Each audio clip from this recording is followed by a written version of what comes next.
ও মা, তুমি নেই, তাও বেশ ভালো আছি। নতুন মা আমায় ভীষণ ভালো খেতে দেয়। বাসি তরকারি, পচা ভাত আর নষ্ট ডালে আমার খুব ভালোই পেট ভরে যায়।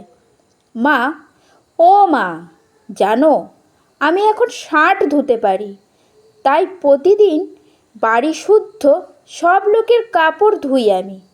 জানো মা, পড়তে এখন আমার আর ভালো লাগে না। আমার এখন আর কোনো বইও নেই। আমার এখন কোনো খাতা নেই, কলম নেই, নেই কোনো স্কুল ব্যাগ। জানো মা, আমার নতুন ছোট ভাইও আমায় প্রায় লাথি দেয়। আমায় ভীষণ ভালোবাসে কি না তাই। ওকে আমি প্রতিদিন জুতো মোজা পরিয়ে দিই, মাঝে মাঝে ওর বন্ধুদেরও পড়াই। এতে আমার অনেক আনন্দ হয় মা। তোমার খাট বিছানায় এখন ভাই শোয়, ওর খুব পছন্দের ওটা। আমার কথা ভাবছো? আমি সিঁড়ির নিচে মাদুর পেতে শুই, আমার একটুকু কষ্ট হয় না।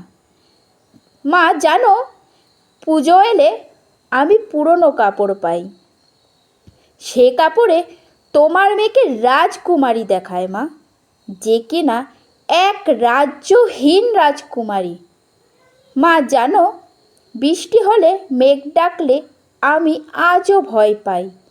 তোমার শেষ পরনে যে কাপড়টা ছিল ওটা ঘর থেকে লুকিয়ে এনেছি গো মা।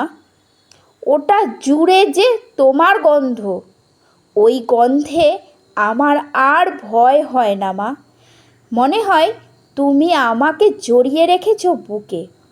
একটা কথা রাখবে মা, আমায় অনেক দিনের ছুটির ব্যবস্থা করে দিবে।